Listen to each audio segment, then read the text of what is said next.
ಗೆಳೆಯರೇ ನಮಸ್ಕಾರ, ಹೇಗಿದ್ದೀರಿ ಎಲ್ಲರೂ? ಗೆಳೆಯರೇ, ಉತ್ತರ ಪ್ರದೇಶದಲ್ಲಿ ಮತ್ತೊಂದು ಭೇಟಿಯನ್ನು ಅಲ್ಲಿನ ಪೊಲೀಸರು ಮಾಡಿದ್ದಾರೆ. ಅದರಲ್ಲೂ ಅಲ್ಲಿನ ಭಯೋತ್ಪಾದನಾ ನಿಗ್ರಹ ದಳ ಮಾಡಿರೋದು ಸಾಮಾನ್ಯ ಕೆಲಸ ಅಲ್ವೇ ಅಲ್ಲ. ಲವ್ ಜಿಹಾದ್ ಮಾಡೋಕ್ಕೆ ಕುಮ್ಮಕ್ಕನ್ನು ಕೊಡ್ತಾ ಹಿಂದೂ ಹೆಣ್ಣು ಮಕ್ಕಳಿಗೆ ಜಾತಿಗಳ ಆಧಾರದಲ್ಲಿ ರೇಟನ್ನು ಫಿಕ್ಸ್ ಮಾಡಿ ಲವ್ ಜಿಹಾದ್ ಮಾಡಿಸ್ತಾ ಇದ್ದವರನ್ನು ಬಂಧನ ಮಾಡಿದ್ದಾರೆ. ಆದರೂ ಯೋಗಿ ಆದಿತ್ಯನಾಥ್ ಅಧಿಕಾರಕ್ಕೆ ಬಂದು 8 ವರ್ಷಗಳು ಕಳೆದರು. ಇಂತಹವರು ಇನ್ನೂ ಉತ್ತರ ಪ್ರದೇಶದಲ್ಲಿ ಇದ್ದಾರೆ ಅಂದರೆ ಅದೆಷ್ಟರ ಮಟ್ಟಿಗೆ ಇಲ್ಲಿಯವರೆಗೆ ಆ ರಾಜ್ಯವನ್ನು ಆಳಿದವರು ಹಾಳು ಮಾಡಿದ್ರು ಅನ್ನೋದನ್ನು ಯೋಚನೆಯನ್ನು ಮಾಡ್ರಿ. ಆದರೂ ಕೊನೆಗೂ ಅಂತಹ ಒಂದು ಗ್ಯಾಂಗನ್ನೇ ಅಲ್ಲಿ ATS ಬಂಧನವನ್ನು ಮಾಡಿದೆ. ಅದರಲ್ಲೂ ಆ ಗುಂಪಿನ ನಾಯಕನಿಗೆ ಈ ಮೊದಲೇ UP ಸರ್ಕಾರ 50,000 ಬಹುಮಾನವನ್ನು ಘೋಷಣೆ ಮಾಡಿತ್ತು. ಇವನ ಅಕೌಂಟ್ನಲ್ಲಿ 100 ಕೋಟಿ ಹಣ ಇದೆ. ಬಹಳಷ್ಟು ಐಷಾರಾಮಿ ಕಾರುಗಳಿವೆ, ಹಾಗೆ ಬಹಳಷ್ಟು ಬಿಲ್ಡಿಂಗ್ಗಳು ಇವೆ. ಆದರೂ ಈತ ಸಿಕ್ಕಿರಲೇ ಇಲ್ಲ. ಈಗ ಅವನನ್ನು ಬಂಧನವನ್ನು ಮಾಡಿದ್ದಾರೆ.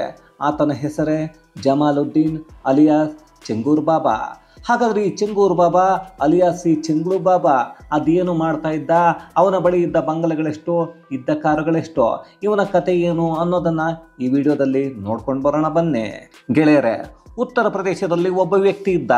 ಈತ ವಿಪರೀತ ಶ್ರೀಮಂತ. ಬಹಳಷ್ಟು ಐಷಾರಾಮಿ ಕಾರುಗಳು ಎಲ್ಲವೂ ವಿದೇಶಿ ಕಾರುಗಳೇ. ಅವನ ಬಳಿ ಇದ್ದದ್ದು ಸುಮಾರು 40 ಬ್ಯಾಂಕ್ ಅಕೌಂಟುಗಳು. ಅಲ್ಲ ರೀ, 1-2 ಅಕೌಂಟ್ ಇಟ್ಕೊಳ್ಳೋದಕ್ಕೆ ನಮ್ಮ ಜನ ಒದ್ದಾಡ್ತಾರೆ. ಈ ಬಡ್ಡಿ ಮಗನ್ ನೋಡ್ರಿ, 40 ಅಕೌಂಟ್ಗಳನ್ನ ಇಟ್ಕೊಂಡಿದ್ದಾನಂತೆ. 40ಕ್ಕೂ ಹೆಚ್ಚು ದೇಶಗಳನ್ನು ಈತ ಸುತ್ತಕೊಂಡು ಬಂದಿದ್ದ.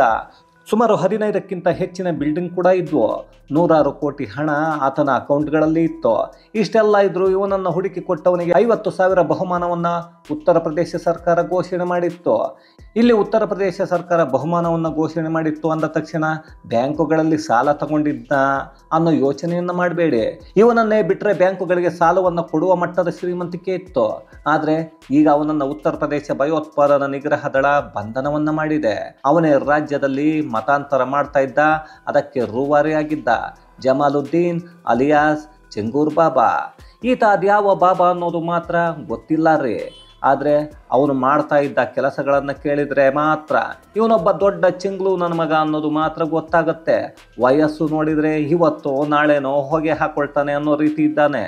ಆದರೂ ಈತನ ಚೆಂಗ್ಳು ಕತೆಗಳನ್ನು ಕೇಳಿಬಿಟ್ರೆ ಅಬಾಬಾಬಾಬಾ ಏನು ಮಾಡಿದ್ದಾನೆ ಗೊತ್ತೇನ್ರಿ? ಈ ಚೆಂಗ್ಳು ಬಾಬಾನನ್ನು ಜುಲೈ 5ನೇ ತಾರೀಕು ಉತ್ತರ ಪ್ರದೇಶದ ಭಯೋತ್ಪಾದನಾ ನಿಗ್ರಹ ದಳ ಬಲರಾಮಪುರದಲ್ಲಿ ಬಂಧಿಸಿದೆ. ಈ ಅಯೋಗ್ಯ ಚೆಂಗ್ಳು ಬಾಬಾ ತನ್ನನ್ನು ತಾನು ಹಾಜಿ ಫೀರ್ ಜಮಾಲುದ್ದೀನ್ ಅಂತ ಕರೆದುಕೊಳ್ತಾ ಇದ್ದ. ಹುಡುಗಿಯರನ್ನು ಆಮಿಷ ಒಡ್ಡಿ ಮತಾಂತರಕ್ಕೆ ಒತ್ತಾಯವನ್ನು ಮಾಡ್ತಾ ಇದ್ದ. ಲವ್ ಜಿಹಾದ್ ಮಾಡೋರಿಗೆ ಹಣವನ್ನು ಕೊಡ್ತಾ ಇದ್ದ. ತಿಂಗಳಿಗೆ ಲವ್ ಜಿಹಾದ್ ಮಾಡೋ ಮುಸಲ್ಮಾನ ಯುವಕರಿಗೆ 30,000ದಿಂದ 1 ಲಕ್ಷ ಹಣವನ್ನು ಕೇವಲ ಖರ್ಚು ಮಾಡೋಕೆ, ಬೈಕುಗಳಲ್ಲಿ ಸುತ್ತಾಡೋಕೆ ಕೊಡ್ತಾ ಇದ್ದ. ಅಲ್ಲಿ ಆ ಮುಸ್ಲಿಂ ಯುವಕರ ಕೆಲಸ ಅಂದರೆ ಯಾವುದಾದ್ರೂ ಕಾಲೇಜುಗಳ ಬಳಿ ಹೋಗಬೇಕು, ಯಾವುದಾದ್ರೂ ಹುಡುಗಿಯರನ್ನು ಅಲ್ಲಿ ಪಟಾಯಿಸಬೇಕು, ಅವರನ್ನು ಪ್ರೀತಿಯನ್ನು ಮೋಸದ ಬೆಲೆಗೆ ಬೀಳಿಸಬೇಕು. ಅದಾದ ನಂತರ ನಮ್ಮ ಬಾಬಾ ಇದ್ದಾನೆ, ಅವನ ಹತ್ರ ಹೋದರೆ ನಮ್ಮ ಪ್ರೀತಿ ಶಾಶ್ವತವಾಗಿ ಉಳಿದುಕೊಳ್ಳುತ್ತೆ, ನಾವು ಅಮರವಾಗಿ ಇರ್ತೀವಿ ಅನ್ನೋದನ್ನು ಹೇಳಿ ಕರ್ಕೊಂಡು ಹೋಗಬೇಕು. ಆದರೆ ಆ ಮುಸಲ್ಮಾನ ಜಿಹಾದಿ ಯುವಕರು ಕರೆದುಕೊಂಡ ಹೋಗ್ತಾ ಇದ್ದದ್ದು ಇದೇ ಚೆಂಗೂರ್ ಬಾಬಾನ ಒಂದು ದರ್ಗಾ ಇತ್ತು. ಅಲ್ಲಿಗೆ ಆ ಹೆಣ್ಣು ಮಕ್ಕಳನ್ನು ಕರೆದುಕೊಂಡು ಹೋಗ್ತಾ ಇದ್ರು. ಅಲ್ಲಿಗೆ ಕರೆದುಕೊಂಡು ಹೋದ ಯುವತಿಯರಿಗೆ ಒಂದು ತಾಯಿತವನ್ನು ಕಟ್ಟಿ, ನಿನ್ನ ಹೆಸರು ಸರಿ ಇಲ್ಲ, ನಿನ್ನ ಹೆಸರಲ್ಲೇ ಸ್ವಲ್ಪ ದೋಷ ಇದೆ, ಹಿಂಗಾದರೆ ನಿಮ್ಮ ಪ್ರೀತಿಗೆ ಮನೆಯವರು ಒಪ್ಕೊಳ್ಳಲ್ಲ, ನಿಮ್ಮ ಪ್ರೀತಿ ಉಳ್ಕೊಳ್ಳೋದೇ ಇಲ್ಲ, ಅದಕ್ಕೆ ಒಂದು ಹೆಸರನ್ನ ಹಾಗೆ ಚೇಂಜ್ ಮಾಡ್ಕೋಬೇಕು ಅಂತ ಹೇಳಿ ಅವನೇ ಒಂದು ಮುಸ್ಲಿಂ ಯುವತಿಯ ಹೆಸರನ್ನ ಇಡ್ತಾ ಇದ್ದ. ಇದೇ ಹೆಸರನ್ನ ಕರಿಬೇಕು ಅನ್ನೋದನ್ನು ಕೂಡ ಹೇಳ್ತಾ ಇದ್ದ. ಆ ಹೆಸರನ್ನು ಕರೆದ್ರೆ ಅದೇನೋ ಆಗಿ ಹೋಗುತ್ತೆ ಅನ್ನೋದನ್ನ, ಇಲ್ಲದನ್ನ ತಲೆಗೆ ತುಂಬ್ತಾ ಇದ್ದ. ನಿಮ್ಮ ಪ್ರೀತಿಯನ್ನ ಯಾರು ಕಿತ್ತು ಹಾಕೋಕೆ ಆಗೋದೇ ಇಲ್ಲ ಅನ್ನೋದನ್ನ ಹೇಳ್ತಾ ಇದ್ದ. ಅದೇ ರೀತಿ ಬರ್ತಾ ಇದ್ದ ಹಿಂದೂ ಯುವತಿಯರನ್ನ ಮುಸಲ್ಮಾನರನ್ನಾಗಿ ಮತಾಂತರ ಆಗೋಕೆ ಹೇಳ್ತಾ ಇದ್ದ. ಕೆಲವರು ಇವನ ಮಾತನ್ನ ಕೇಳಿ ಇವನು ತಲೆಗೆ ತುಂಬಿದ್ದ ಮತಾಂಧತೆಯನ್ನು ನಿಜ ಅಂದ್ಕೊಂಡು ಮತಾಂತರ ಆಗ್ತಾ ಇದ್ರು. ಇನ್ನು ಕೆಲವರು ಮತಾಂತರ ಆಗ್ತಾ ಇರಲಿಲ್ಲ. ಮತಾಂತರ ಆಗಲ್ಲ ಅಂದವರನ್ನ ಅದೇ ದರ್ಗಾದಲ್ಲಿ ಥಳಿಸೋಕೆ ಶುರು ಮಾಡ್ತಾ ಇದ್ದ. ಅವರನ್ನು ಹಿಂಸೆ ಕೊಡೋದಕ್ಕೆ ಶುರು ಮಾಡ್ತಾ ಇದ್ದ. ಅವರು ಮತಾಂತರ ಆಗ್ತೀನಿ ಅನ್ನೋವರೆಗೂ ಅಲ್ಲಿಂದ ಹೊರಗೆ ಬಿಡ್ತಾ ಇರಲಿಲ್ಲ. ಇಲ್ಲಿ ಲವ್ ಜಿಹಾದ್ ಮಾಡ್ತಾ ಇದ್ದ ಮುಸಲ್ಮಾನ ಯುವಕರಿಗೆ ಇವನು ಕೊಡ್ತಾ ಇದ್ದ ಹಣ ಕೂಡ ಯಾವ ಜಾತಿಯ ಹೆಣ್ಣು ಮಕ್ಕಳನ್ನ ಲವ್ ಜಿಹಾದ್ಗೆ ಬೀಳಿಸಿ ಮತಾಂತರ ಮಾಡ್ತಾರೆ ಅದರ ಮೇಲೆ ಒಂದೊಂದು ರೇಟನ್ನು ಒಂದೊಂದು ಜಾತಿಗೆ ಫಿಕ್ಸ್ ಮಾಡ್ಕೊಂಡಿದ್ದ. ಅದರಲ್ಲಿ ಬ್ರಾಹ್ಮಣ, ಸರ್ದಾರ್ ಅಥವಾ ಕ್ಷತ್ರಿಯ ಹುಡುಗಿಯರಿಗೆ 15ರಿಂದ 16 ಲಕ್ಷ, ಹಿಂದುಳಿದ ಜಾತಿಯ ಹುಡುಗಿಯರಿಗೆ 10ರಿಂದ 12 ಲಕ್ಷ, ಇತರೆ ಜಾತಿ ಅಂದರೆ ದಲಿತ ಹುಡುಗಿಯರಿಗೆ 8ರಿಂದ 10 ಲಕ್ಷ ರೂಪಾಯಿ ಕೊಡ್ತಾ ಇದ್ದ. ಈ ಆಫರ್ ಒಂಥರ ಚೆನ್ನಾಗಿದೆ ಅಂದಮೇಲೆ ಯಾವ ಮುಸ್ಲಿಂ ಯುವಕ ಯಾಕೆ ತಾನೇ ಬೇರೆ ಕೆಲಸಗಳನ್ನ ಮಾಡೋಕ್ಕೆ ಹೋಗ್ತಾನೆ? ಲವ್ ಜಿಹಾದ್ ಮಾಡೋದನ್ನೇ ಕೆಲಸ ಮಾಡಿಕೊಳ್ತಾನೆ. ಆ ಲವ್ ಜಿಹಾದ್ ಮಾಡೋಕ್ಕೆ ಸಹಾಯ ಮಾಡ್ತಾ ಇದ್ದದ್ದು ಕೂಡ ಅದೇ ಹಿಂದೂ ಹುಡುಗಿಯರ ಜೊತೆ ಕಾಲೇಜಲ್ಲಿ ವ್ಯಾಸಂಗ ಮಾಡ್ತಾ ಇದ್ದ ಮುಸಲ್ಮಾನ ಹುಡುಗಿಯರು. ಆ ಮುಸ್ಲಿಂ ಹುಡುಗಿಯರ ಕೆಲಸ ಕೇವಲ ಹಿಂದೂ ಹುಡುಗಿಯರನ್ನ ಲವ್ ಜಿಹಾದ್ ಮಾಡ್ತಾ ಇದ್ದ ಯುವಕರಿಗೆ ಪರಿಚಯ ಮಾಡಿಸೋದು. ಅಲ್ಲಿಂದ ಮುಂದಕ್ಕೆ ಲವ್, ಅದಾದ ಮೇಲೆ ದರ್ಗಾದಲ್ಲಿರೋ ಬಾಬಾ, ಅಲ್ಲಿ ಹಿಂಸೆ, ಅದಾದ ನಂತರ ಮತಾಂತರ, ಅಲ್ಲಿಗೆ ಹಿಂದೂ ಹೆಣ್ಣು ಮಕ್ಕಳ ಜೀವನ ಮುಕ್ತಾಯ ಆಗತ್ತೆ. ಇಂತಹ ಚೆಂಗೂರು ಬಾಬಾ ಅನ್ನೋ ಚೆಂಗ್ಲು ಬಾಬಾನನ್ನ ಪೊಲೀಸರು ಈಗ ಅರೆಸ್ಟ್ ಮಾಡಿದ್ರು. ಇವನ ಜೊತೆ ನೀತು ಅಲಿಯಾಸ್ ನಸರೀನಾ ಅನ್ನೋ ಯುವತಿಯನ್ನ ಕೂಡ ಬಂಧಿಸಲಾಗಿದೆ. ಈಕೆ ನೋಡ್ರಿ, ನೀತು ಅನ್ನೋ ಹೆಸರನ್ನ ಇಟ್ಕೊಂಡು, ಈಕೆಯ ಒರಿಜಿನಲ್ ಹೆಸರು ನಸರೀನಾ, ಆದರೆ ನೀತು ಅನ್ನೋ ಹಿಂದೂ ಹೆಸರನ್ನ ಇಟ್ಕೊಂಡು ಹೆಣ್ಣು ಮಕ್ಕಳನ್ನ ಮತಾಂತರ ಮಾಡೋದಕ್ಕೆ ಪ್ರಯತ್ನವನ್ನ ಪಟ್ಟು ಆತನ ಜೊತೆ ಸಹಕಾರವನ್ನು ಕೊಡ್ತಾ ಇದ್ಲು. ಗೆಳೆಯರೆ, ಬಲರಾಮಪುರದ ಮಾದಾಪುರ ಗ್ರಾಮದಲ್ಲಿ ಪೀರ್ ಸಾಹಬ್, ನಸರೀನ್, ಜಮಾಲುದ್ದೀನ್ ಅಲಿಯಾಸ್ ಚೆಂಗೂರ್ ಬಾಬಾ, ಮೆಹಬೂಬ್ ಇನ್ನೂ ಕೆಲವರು ವಾಸವನ್ನು ಮಾಡ್ತಾ ಇದ್ದಾರೆ ಅನ್ನೋ ಮಾಹಿತಿ ಲಭ್ಯ ಆಗಿತ್ತು. ತನಿಖೆಯಲ್ಲಿ 1 ವರ್ಷದಲ್ಲಿ ವಿದೇಶಿ ನಿಧಿಯಿಂದ ಕೋಟ್ಯಾಂತರ ರೂಪಾಯಿ ಮೌಲ್ಯದ ಆಸ್ತಿ ಖರೀದಿ ಮಾಡಲಾಗಿದೆ. ಇವುಗಳಲ್ಲಿ ಬಂಗಲೆಗಳು, ಐಷಾರಾಮಿ ಕಾರುಗಳು, ಆಸ್ತಿಗಳು ಇದ್ದಾವೆ ಅನ್ನೋ ಮಾಹಿತಿ ಉತ್ತರ ಪ್ರದೇಶದ ಪೊಲೀಸರಿಗೆ ಸಿಗತ್ತೆ. ಇಲ್ಲಿ ಚೆಂಗೂರ್ ಬಾಬಾನ್ನು ಈ ಚೆಂಗ್ಲು ಬಾಬಾ ಇದ್ದಾನಲ್ಲ, ಇವನು ಫೀರ್ ಬಾಬಾ ಮತ್ತೆ ಹಜರತ್ ಬಾಬಾ ಅನ್ನೋ ಹೆಸರಲ್ಲಿ ತನ್ನ ಮತ್ತೆ ಈತನ ದರ್ಗಾದ ಜಾಹೀರಾತುಗಳನ್ನು ಮಾಡಿಕೊಂಡಿದ್ದ. ಜೊತೆಗೆ ಶಿಜರ್ಗೆ ತಯ್ಯಬ ಅನ್ನೋ ಪುಸ್ತಕವನ್ನು ಪ್ರಕಟ ಮಾಡಿದ್ದ. ಅದೇನು ಕರ್ಮನೋ, ಅದೆಂಥ ಪುಸ್ತಕವನ್ನು ಪ್ರಕಟ ಮಾಡಿದ್ದಾನೆ ಅಂದರೆ ಅದೇ ಪುಸ್ತಕವನ್ನು ಬಳಸಿಕೊಂಡು ಹಿಂದೂಗಳ ಬ್ರೈನ್ ವಾಶ್ ಮಾಡ್ತಾ ಇದ್ದ. ಇಲ್ಲಿ 100 ಕೋಟಿ ಹಣ ಅವನ 40 ಅಕೌಂಟ್ಗಳಿಗೆ ವಿದೇಶದಿಂದ ಬಂದಿದೆ. ವಿದೇಶಗಳಲ್ಲಿ ಆಸ್ತಿಯನ್ನು ಕೂಡ ಹೊಂದಿದ್ದಾನೆ. ಅಂದಮೇಲೆ ಈ ಪ್ರಕರಣ ಅಂತಾರಾಷ್ಟ್ರೀಯ ಸಂಚಿನ ಭಾಗವಾಗಿದೆ ಅನ್ನೋ ಆತಂಕ ಶುರುವಾಗುತ್ತೆ. ಈ ಜಾಲ ಅಂತಾರಾಷ್ಟ್ರೀಯ ಕಟ್ಟರ್ವಾದಿ ಸಂಘಟನೆಗಳಿಗೆ ನೇರವಾದ ಸಂಪರ್ಕವನ್ನು ಹೊಂದಿರಬಹುದು ಅನ್ನೋ ಶಂಕೆಯನ್ನು ವ್ಯಕ್ತಪಡಿಸಲಾಗ್ತಾ ಇದೆ.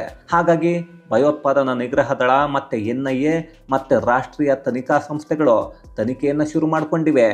ಇನ್ನು ಈ ಚೆಂಗೂರು ಬಾಬಾ ಅದೆಂಥ ಚೆಂಗ್ಲು ಅಂದರೆ ಲಕ್ಷ್ಮಣಪುರದಲ್ಲಿ ಹಿಂದೂ ಅನ್ನೋದನ್ನು ಹೇಳಿಕೊಂಡು ಒಂದು ಹಿಂದೂ ಹುಡುಗಿಯನ್ನು ನಂಬಿಸಿ ತನ್ನ ಜಾಲಕ್ಕೆ ಬೀಳಿಸಿಕೊಂಡಿದ್ದ.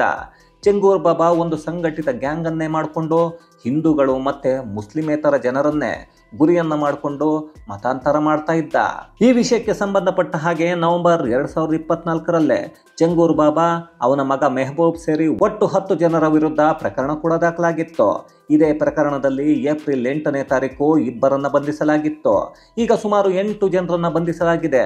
ಸದ್ಯಕ್ಕೆ ನಮಗೆಲ್ಲ ಅಚ್ಚರಿ ಪಡಬೇಕಾಗಿರೋ ವಿಚಾರ ಅಂದರೆ ಉತ್ತರ ಪ್ರದೇಶದಲ್ಲಿ ಈಗಲೂ ಇಂಥ ಕೆಲಸಗಳನ್ನು ಮಾಡೋ ಚಿಂತನೆ ಅಲ್ಲಿನ ಜಿಹಾದಿಗಳಿಗೆ ಇದೆಯಾ ಅಂತ. ಯಾಕಂದರೆ ಯೋಗಿ ಆದಿತ್ಯನಾಥ್ ಮುಖ್ಯಮಂತ್ರಿಯಾಗಿ 8 ವರ್ಷಗಳಲ್ಲಿ ಅದೆಷ್ಟೋ ಜಿಹಾದಿಗಳು, ರೌಡಿಗಳು ರಾಜ್ಯವನ್ನೇ ಬಿಟ್ಟು ಹೋದರು. ಇನ್ನೊಂದಷ್ಟು ಜನರು ಇಹ ಲೋಕವನ್ನೇ ತ್ಯಜಿಸಿಬಿಟ್ರು. ಆದರೂ ಅದೆಲ್ಲವನ್ನು ನೋಡಿದ್ರು ಲವ್ ಜಿಹಾದ್ ಮಾಡಿಕೊಂಡು ಮತಾಂತರ ಮಾಡ್ತಾರೆ ಅಂದರೆ ಈಗ ಯೋಗಿ ಸರ್ಕಾರ ಈ ಬಡ್ಡಿ ಮಕ್ಕಳನ್ನು ಬದುಕೋಕೆ ಬಿಡುತ್ತೇನ್ರಿ ಅಥವಾ ಎನ್ಕೌಂಟರ್ ಮಾಡುತ್ತಾ? ಏನೋಪ್ಪ, ಒಟ್ಟಿನಲ್ಲಿ ಇವರಿಗೂ ಜನ್ನತ್ನ ಹಾದಿಯನ್ನ ಯೋಗಿ ಆದಿತ್ಯನಾಥ್ ಅದ್ಯಾವ ರೀತಿ ತೋರಿಸ್ತಾರೆ ಅನ್ನೋದು ಗೊತ್ತಿಲ್ಲ. ಅದೇನೇ ಇದ್ರೂ ಇಂಥವರಿಗೆ ಮತಾಂತರವೇ ರಾಷ್ಟ್ರಾಂತರ ಅನ್ನೋದನ್ನ ಸಾವರ್ಕರ್ ಹೇಳಿದ್ರಲ್ಲ. ಆ ಗಂಭೀರತೆಯನ್ನ ಅರ್ಥ ಮಾಡಿಕೊಂಡು ಚೆಂಗೂರ್ ಬಾಬಾ ಮತ್ತೆ ಸಹಚರರಿದ್ದಾರಲ್ಲ, ಇವರಿಗೆ ಗಲ್ಲು ಶಿಕ್ಷೆಯನ್ನ ನೀಡೋಕೆ ಸರ್ಕಾರ ಪ್ರಯತ್ನವನ್ನು ಮಾಡಬೇಕು. ಅದಕ್ಕೆ ನಮ್ಮ ನ್ಯಾಯಾಂಗ ವ್ಯವಸ್ಥೆ ಕೂಡ ಸಹಕರಿಸಬೇಕು. ಅದರ ಜೊತೆಗೆ ಕಠಿಣವಾದ ಮತಾಂತರ ವಿರೋಧಿ ಕಾನೂನು ಜಾರಿಗೆ ಬರೋದಕ್ಕೆ ಹಿಂದೂಗಳು ಸರ್ಕಾರದ ಮೇಲೆ ಒತ್ತಡವನ್ನು ಹೇರಬೇಕು. ಆದರೂ ಹಿಂದೂಗಳು ಎಲ್ಲಿಯವರೆಗೂ ಹಿಂದೂ ವಿರೋಧಿ ಷಡ್ಯಂತ್ರವನ್ನು ತಿಳಿದುಕೊಳ್ಳದೆ ದೇ ಆರ್ ಮೈ ಬ್ರದರ್ಸ್ ಅಂತಾರೋ ಅಲ್ಲಿವರೆಗೂ ಇದೇ ತರಹದ ಕೆಲಸಗಳು ನಡೀತಾನೆ ಇರುತ್ತವೆ. ಆದರೂ ಭಾರತದ ಒಳಗೆ ಮುಸ್ಲಿಮರು ಅಸುರಕ್ಷಿತ ಜೀವನ ನಡೆಸ್ತಾ ಇದ್ದಾರೆ ಅಥವಾ ಹಿಂದೂಗಳು ಮುಸ್ಲಿಮರ ಮೇಲೆ ಸುಳ್ಳು ಆರೋಪಗಳನ್ನು ಮಾಡ್ತಾ ಇದ್ದಾರೆ ಅನ್ನೋದನ್ನು ಹೇಳೋ ಮೊಹಮ್ಮದ್ ಜುಬೈರ್, ಅರಫಾ ಖಾನೂಮ್ ಇಂತಹ ಹಿಂದೂ ದ್ವೇಷಗಳನ್ನು ಈಗಲಾದರೂ ಹಿಂದೂಗಳು ಪ್ರಶ್ನೆಯನ್ನು ಮಾಡಬೇಕಾಗತ್ತೆ. ಇದು ಗೆಳೆಯರೆ ಚೆಂಗೂರ್ ಬಾಬಾ ಅನ್ನೋ ಚೆಂಗ್ಲು ಬಾಬಾನ ಕುರಿತಾದ ಒಂದಷ್ಟು ಮಾಹಿತಿ ಮತ್ತಷ್ಟು ವಿಶೇಷತೆಗಳೊಂದಿಗೆ ಮುಂದಿನ ವಿಡಿಯೋದಲ್ಲಿ ಭೇಟಿಯಾಗೋಣ. ಅಲ್ಲಿಯವರೆಗೂ ಕನ್ನಡವೇ ಸತ್ಯ, ಕನ್ನಡವೇ ನಿತ್ಯ.